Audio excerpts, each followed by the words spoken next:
पैसों की भूखी देवरानी।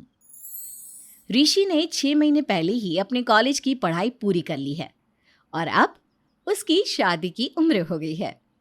ऋषि हमेशा से ही अपने बड़े भाई जयदीप और भाभी वर्षा को माँ और पिता की तरह मानता है, क्योंकि जयदीप और ऋषि के माता पिता की मृत्यु के बाद जयदीप और उसकी बीवी वर्षा ने ऋषि को अपने बेटे जैसे ही पाला पोसा।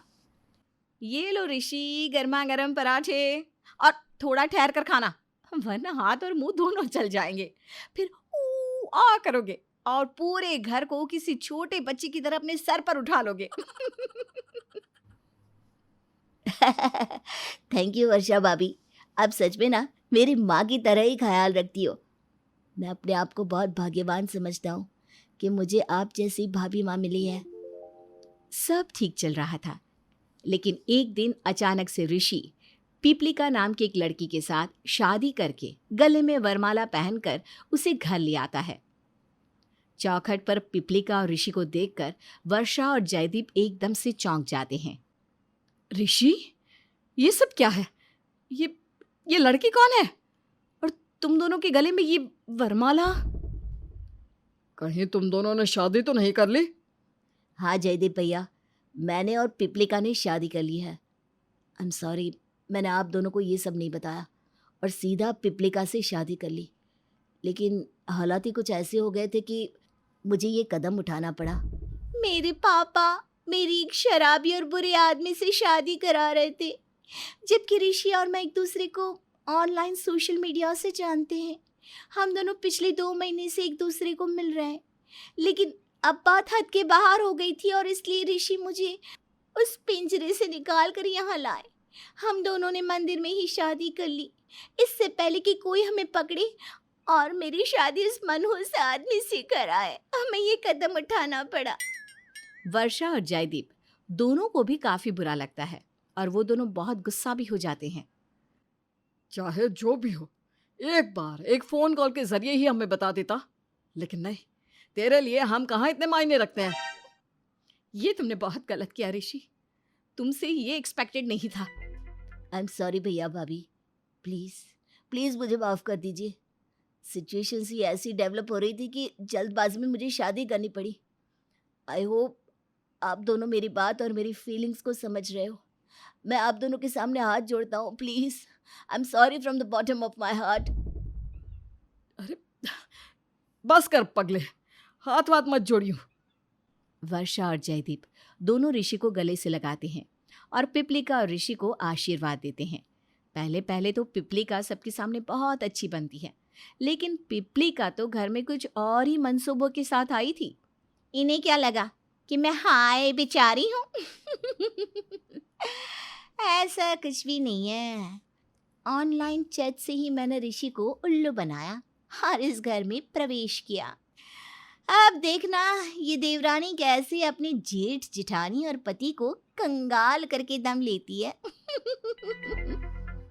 पिपलिका रात में ऋषि से अपने कमरे में कहती है, ऋषि ये लो तुम्हारा फेवरेट ब्लूबेरी कर्ड। दही और ब्लूबेरी का कॉम्बिनेशन तुम्हें बहुत पसंद है ना? ये मुझे जिठानी जी ने बता दिया है। Thank you Pipalika. वाह, अमेजिंग। अरे बहुत बढ़िया बनाया है तुमने। Love you wifey. Love you too my dear Happy. अच्छा ऋषि, तुमने हमारे फ्यूचर के बारे में कुछ सोचा है क्या, या फिर यूं ही अपने भैया की गुलाम बनकर रहना है उम्र भर? मतलब तुम कहना क्या चाहती हो पिपलिका? कहने का मतलब ये है कि तुम्हें अपना हिस्सा चाहिए कि नहीं ऋषि? तुम्हारे स्वर्गवासी माता पिता तो जायदाद दोनों बेटों के नाम करके गए हैं ना, और शायद जिठानी जी के नाम भी कुछ हिस्सा किया होगा। अरे आगे जाकर हमारे बच्चे होंगे, उनकी पढ़ाई, हमारा बुढ़ापा, न जाने कितने खर्चे हैंडल करने हैं हमें फ्यूचर में। अगर तुम अपना हक खुद से होकर नहीं मांगोगे तो मुझे नहीं लगता कि जयदीप भैया और जिठानी जी कभी तुम्हें खुद से होकर जायदाद का हिस्सा देंगे। ऋषि गहरी सोच में पड़ जाता है। शायद तुम सही कह रही हो पिपलिका। मैं कल सुबह ही भैया भाभी से बात करता हूँ। हमें अपना फ्यूचर तो सिक्योर करना ही पड़ेगा। You are right. अगली सुबह ऋषि जयदीप और वर्षा से जायदाद के हिस्से की बात करता है। तभी अरे बाबा, अभी अभी तो तुम्हारी शादी हुई है। अरे बेफिक्र रहो, जो हमारा है वो तुम्हारा ही तो है। हाँ ऋषि, इसमें हिस्सा क्या मांगना? तुम्हें अगर हमने हिस्सा नहीं भी दिया फिर भी तुम्हारा पूरी जायदाद पर हक रहेगा ही, क्योंकि जो जयदीप का है वो सब तुम्हारा भी तो है। बस, बहुत हुआ आप दोनों का ये ड्रामा। अरे साफ साफ बोलिए ना कि नहीं देना चाहते हो आप मुझे हिस्सा। आप दोनों मेरे माँ बाप नहीं हो, भैया भाभी हो। माँ पापा ने मेरे नाम पर आधा हिस्सा किया था, इसलिए मुझे मेरा हिस्सा तो चाहिए ही चाहिए। ये घर, गांव की जमीन और सब कुछ। ऋषि, तमीज से पेश आ।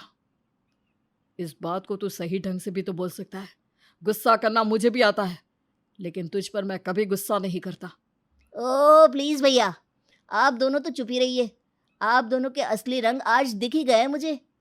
मैं पेपर्स बनवा रहा हूँ, पूरी प्रॉपर्टी आपके अंडर में है। माँ पापा ने जैसे कहा था कि 50% मुझे दे देना, वैसे ही आपको उनकी बात को निभाना होगा और पेपर्स पर साइन करना होगा। उसके बाद से ये आधा घर मेरा, गांव की आधी जमीन मेरी, पापा की दुकानों का आधा हिस्सा मेरा, सब पर मेरा भी बराबर का हक रहेगा। अंडरस्टूड? पिपलिका के रचाए जाल में ऋषि फंस जाता है और वो उसे अपनी कठपुतली बनाकर उससे सारा काम करवा रही थी। जयदीप और वर्षा तो ऋषि का ये रूप देखकर पूरी तरह टूट जाते हैं। दोनों भाइयों में प्रॉपर्टी के बंटवारे के साथ साथ घर का भी बंटवारा होता है और एक ही घर में रहकर दोनों भी एक दूसरे से बात नहीं करते। अब देखना मेरा अगला कदम क्या होगा। प्रॉपर्टी तो अब ऋषि के हाथ में है, अब उसे अपने हाथ में कैसे करना है ये मैं अच्छी तरह जानती हूँ। तभी पीछे से ऋषि आ जाता है और पिपलिका एकदम से घबरा जाती है। क्या अच्छी तरह जानती हो तुम पिपलिका? अब कुछ भी तो नहीं, मैं तो बस पागलों की तरह इस भरी जवानी में ही बूढ़ों की जैसे अकेले में बड़बड़ करती रहती हूँ। इस तरफ वर्षा बस रोए जा रही थी और जयदीप को भी बहुत बुरा लगा था। क्या से क्या हो गया जयदीप? ऋषि ने अपनी बीवी के आते ही हमें पराया कर दिया। लगता नहीं था कि ऋषि इस तरह बदल जाएगा। एक ही छत के नीचे रहकर हम एक दूसरे से बात नहीं कर रहे, ऊपर माँ और पापा ये सब देखकर कितने दुखी होते होंगे। कुछ दिन बीतते हैं। एक दिन पिपलिका जानबूझकर ऋषि की शर्ट पर लिपस्टिक का निशान लगाती है और एक फीमेल परफ्यूम स्प्रे करती है और इस तरह वो जानबूझकर ऋषि के साथ झगड़ा करती है। ऋषि, ये सब क्या है? ये लिपस्टिक का निशान, ये फीमेल परफ्यूम की महक, तुम्हारा चक्कर चल रहा है ना? सच सच बताओ, इसलिए तुम आजकल मुझसे दूर दूर रहते हो। अरे ये तुम कैसी बातें कर रही हो पिपलिका? मेरा कोई चक्कर वक्कर नहीं चल रहा। अच्छा, तो फिर ये क्या है? पिपलिका फोन में फोटो दिखाती है। पिपलिका, ये तो मेरी एम्प्लॉय का बर्थडे पार्टी का फोटो है। Shut up Rishi, you know what, मुझे ना तुम्हारे साथ रहना ही नहीं है। आई वांट डिवोर्स, वो भी एलिमनी के साथ। व्हाट? डिवोर्स? पिपलिका, तुम्हारा दिमाग खराब हो गया है क्या? हाँ, हो गया है। ऐसे झूठे रिश्ते में रहने से अच्छा है कि मैं अकेले ही रहूं। पिपलिका ऋषि के साथ बहुत झगड़ा करती है और उसे डिवोर्स देने पर मजबूर कर देती है और ऋषि को एलिमनी के तौर पर पिपलिका को सब कुछ देना पड़ता है। अब वो कंगाल हो गया था। वो घर के बरामदे में बैठकर रो रहा था। सब कुछ खत्म हो गया, अब मैं कंगाल हो गया। पिपलिका की वजह से तो मेरा और भैया भाभी का रिश्ता भी टूट गया। अब मैं कहाँ जाऊं? तभी वहां पर वर्षा और जयदीप आते हैं और ऋषि को गले से लगाते हैं। चुप हो जा ऋषि, बस रो मत। चल घर छोटे, रो मत। सॉरी भैया भाभी, पैसों की भूखी बीवी के कारण मैं बर्बाद हो गया। मैंने आप दोनों का भी बहुत अपमान किया। वर्षा और जयदीप ऋषि को माफ कर देते हैं और उसे घर ले आते हैं।